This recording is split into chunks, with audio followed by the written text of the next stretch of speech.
Aha, yes, reka twongere tubasuhuza inshuti bavandimwe, ari nako tubaha ikaze kuri Lucky TV 1. Lucky TV 1 isoko y'ibyiza, tubagirira hirya no hino tukabategurira ibiganiro bigiye bitandukanye, twibanda kuri politike, imyidagaduro, iyobokamana ndetse n'ibindi biganiro bigiye bitandukanye. Kanda subscribe niba utarakanda subscribe, nurangiza ukanda notification kugira ngo tujye dushyiraho ibiganiro ujye uhita ubibona nta ngorane. Tukwibutsa kandi ko wadukurikirana kuri Facebook page yacu twitwa Lucky TV 1, wadufollowinga kugira ngo uzajye ubasha kubona amakuru yacu ku gihe cyangwa se amakuru agezweho. Uyu munsi rero turi ku itariki ya 16 y'ukwezi kwa gatatu mwaka 2023. Tubazaniye amakuru rero adasanzwe, ni amakuru y'impamo, ni amakuru navuga ko ari amakuru meza cyane kuri bamwe, ariko ku bandi kandi ni amakuru navuga ko ari amakuru atari meza. Tubazaniye amakuru rero y'icyamamare cyangwa se y'umusore wahitinze wamamaye cyane mu ndirimbo za Sekilas. Uyu musore rero akaba yitwa King Eli. Uyu King Eli ni umusore wamenyekanye cyane mu ndirimbo za Sekila, indirimbo mu by'ukuri zakoze ku mitima ya benshi cyane, benshi bagiye batandukanye.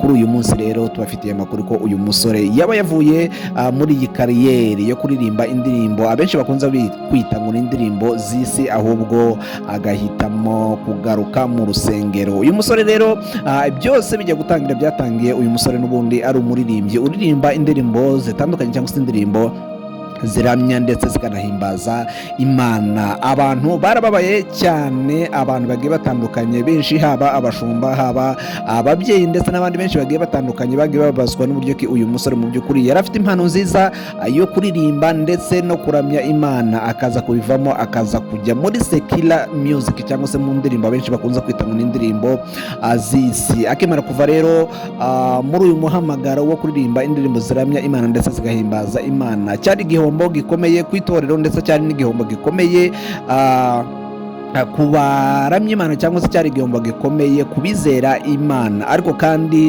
mu rugaga cyangwa se mu ruganda rwa Sekila Music nabo bari babonye indi ntwari cyangwa se bari babonye undi musore ufite impano, ufite ijwi ryiza ryo kuba yaririmba ndetse akazamura n'umuziki nyamurenge cyangwa se umuziki wa Sekila. Ku mpande zombi rero hari uruhande rwari rwishimye, hari n'uruhande mu by'ukuri rutari rwishimye bitewe n'igihombo cya bamwe ndetse n'inyungu z'abandi. Kuri uyu munsi rero amakuru dufite mu by'ukuri nuko uyu musore yaba nanone kandi yongeye kuva muri Sekila Music akongera akagaruka mu ndirimbo ziramya ndetse zikanahimbaza Imana. Ese ibi bintu byaba byaratewe niki? Amakuru dukesha social media zigiye zitandukanye cyangwa se amakuru dukesha abantu bamwe na bamwe bagiye batandukanye benshi, ni amakuru avuga ko abayumbe batandukanye cyangwa se abanyamasengesho batandukanye batahwemye gusengera uyu musore cyangwa se batahwemye mu by'ukuri kujya mu masengesho ndetse no gukora amafungo menshi yo kubasha gusengera umusore kugira ngo abashe kuva mu ndirimbo yari yaragiyemo cyangwa se kugira ngo abashe kuva mu byo yari yaragiyemo kugira ngo abashe kugaruka mu murimo w'Imana. Uyu musore rero wari umaze gufata izina cyangwa se wari umaze gufata intera ikomeye mu by'ukuri, ni umusore wari ufite ijwi ritangaje, ijwi ridasanzwe, ni umusore wakoze indirimbo nka Hana, niyo ndirimbo yahereyeho mu by'ukuri, indirimbo kuri YouTube ye imaze kugeza mu bihumbi hafi 20 bya views mu gihe gito cyane. Uyu musore yari atangiye mu by'ukuri, yari atangiye akiri navuga ko atangiriye hasi, ariko mu by'ukuri bitewe n'indirimbo yari amaze gukora cyangwa se indirimbo ya Hana yari irimo amagambo menshi cyangwa se amagambo akomeye, amagambo akurura abantu, amagambo akurura imitima y'abantu. Indirimbo rero yarazamutse cyane igera ku bihumbi 20 bya views mu gihe kitangana mu by'ukuri ngira ngo nk'amezi nkangahe ashize. Iyi ni indirimbo yakunzwe cyane ndetse uretse mu bamuzi cyangwa se uretse mu banyamurenge, iyi ni indirimbo yageze hirya no hino ku maradiyo agiye atandukanye ndetse inagera hirya no hino kuri social media zigiye zitandukanye, ikoreshwa n'abantu benshi bagiye batandukanye. Nyuma y'iyo ndirimbo rero uyu musore yaje gukora indirimbo yise ngo ni Agakoni. Iyi ndirimbo y'Agakoni noneho yaje ari agahebuza cyangwa se yaje ari indirimbo idasanzwe, yaje ari indirimbo mu by'ukuri iteye ubwoba, indirimbo ifite amagambo arenze cyangwa se indirimbo ifite amagambo akakaye ikomeye cyane. Ikibabaje rero nuko uyu munsi mu ruganda rwa Secular Music bongeye kandi guhomba undi musore, cyangwa se bongeye guhomba umusore waririmbaga, cyangwa se umaze kugira impano ikomeye, cyangwa se umaze gutanga icyizere muri Secular Music ko ejo n'ejo bundi uyu musore yazaba umuhanzi w'icyamamare, cyangwa se yazaba umuhanzi w'icyitegererezo muri sosiyete, cyangwa se muri kominote y'Abanyamulenge. Uyu munsi rero uyu musore navuga ko ari igihombo kuri Uganda, cyangwa se ari igihombo muri Secular Music kuba uyu musore n'ubundi yongeye akagaruka akaza muri gospel music. Ariko kandi nanone ku rundi ruhande muri gospel music, cyangwa se mu ndirimbo ziramye bagahimbaza Imana, muri ayo matsinda bo imashyi ni menshi, impundu ni nyinshi, kuba nanone kandi ko bongeye kwakira, cyangwa se bongeye kwishimira kubona uyu musore yongeye kugaruka muri gospel music. Amakuru dufite nuko uyu musore mu by'ukuri mbere yuko afata icyemezo cyo kugaruka muri izi ndirimbo za gospel music, cyangwa se yongera kugaruka muri ibi abantu bakunze kwita ngo ni iby'Imana, uyu musore yari yararwaye, cyangwa se yari yarafashwe n'uburwayi butazwi, cyangwa se n'uburwayi navuga ko butamenyekanye aho bwaturutse. Ibi ngibi rero kabiri byo byaje kumutera, nimba navuga ko ari nko kumutera nk'ubwo babimwereka ko mu by'ukuri ibyo ashobora kuba yaragiyemo atari byo, ahubwo agomba guhindura inzira akagaruka mu nzira ya nyayo. Nyuma yo gufatwa n'uburwayi rero, abanyamasengesho bagiye batandukanye bagiye bamugeraho baramusengera, ndetse amakuru tubashije kumenya nuko uyu musore yagiye agera ku bitaro byinshi bigiye bitandukanye, ariko mu by'ukuri indwara ntimenyekane, cyangwa se indwara ntigaragare. Ariko icyaje gutungura abantu benshi nuko uyu musore ngo ashobora kuba yakijijwe n'igisirimba cyonyine gusa, bashizemo igisirimba uyu musore ahita aba muzima.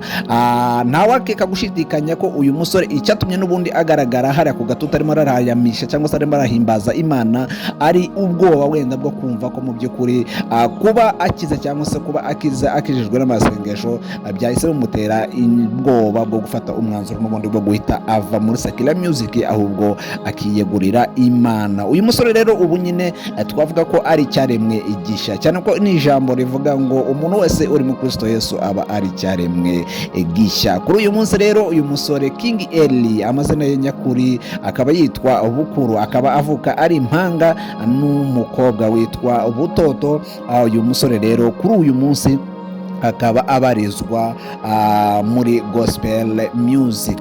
Amashyi ni menshi cyane, impundu ni nyinshi cyane, ubwo uyu musore yabitangazaga mu gitaramo cyabaye ejo ku wa gatatu kibereye i Nairobi. Uyu musore yatangaje ko mu by'ukuri avuye muri Secular Music, ahubwo yongeye kwiyunga kandi na gospel music, cyangwa se agiye kongera kuja mu baramya ndetse bakanahimbaza Imana. Ngayo nguko rero, ayo niyo makuru twaba tubafitiye kuri uyu munsi itariki 16 z'ukwezi kwa gatatu mwaka w'2023 avugwa muri showbiz, cyangwa se avugwa muri entertainment. Uyu musore rero King Eli uyu munsi ndakeka ko n'iri zina mu by'ukuri riwita rigendana n'ubuhanzi bwe, cyangwa se riwita rigendana n'urugaga, cyangwa se n'uruganda rwa Secular Music. Ubu ngubu uyu musore akaba ari intama y'Imana, akaba ari umwana w'Imana. Indirimbo za Secular bye bye, indirimbo yagiye akora zijyanye n'indirimbo benshi bakunda kwesa ngo ni izisi bye bye, kuri ubu navuga ko zigiye kwibagirana. Ikibazo twibaza ni iki? Ese koko uyu musore yaba yafashe umwanzuro wa nyawe? Ese uyu musore yaba afashe umwanzuro ukwiriye? Ese uyu musore yaba afashe umwanzuro yabashije kubitekerezaho? Ese koko ibyo yakoze byaba ari byo, cyangwa haba harimo guhubuka, cyangwa se haba harimo kudashishoza neza? Cyane ko dore ko muri sosiyete yacu, cyangwa se muri community yacu, umuntu wese uri hirya y'igisirimba, cyangwa se uri hirya y'indirimbo zirabya zikanahimbaza Imana, ntafatwa nk'umuntu wakijijwe, cyangwa se ntafatwa nk'umuntu wamenye Imana. Mu gihe mu by'ukuri ku rundi ruhande, mu bandi bantu babasha guhishurirwa impano zigiye zitandukanye, impano zikiza ni nyinshi, impano zitanga amafaranga ni nyinshi cyane, kandi bitavuze ko umuntu ashobora kuzikora akijijwe. Ibi nibyo rero abantu bakwiye kwibimenya, cyangwa se bakwiye gushishoza bakamenya neza ko mu by'ukuri hari ibikorwa byinshi abantu bakwiriye gukora biri hirya y'igisirimba, ndetse bikaba na hirya bikaba na hirya yo mu itorero cyangwa se yo mu ikanisa, kandi umuntu akaba yabikora akijijwe, yemera Imana, akunda Imana, anasenga. Iyi ni Lucky TV 1. Komeza ukurikirana Lucky TV 1 kuri Facebook page yacu twitwa Lucky TV 1, YouTube ni Lucky TV 1. Kandi subscribe nurangiza ukanda subscribe kandi notification kugira ngo ibiganiro byacu byiza nk'ibi ujye ubibonera ku gihe. Amazina yanjye Dickson Lucky. Ciao ciao, ibiganiro byacu nakagaruka tuzongera ubutaha.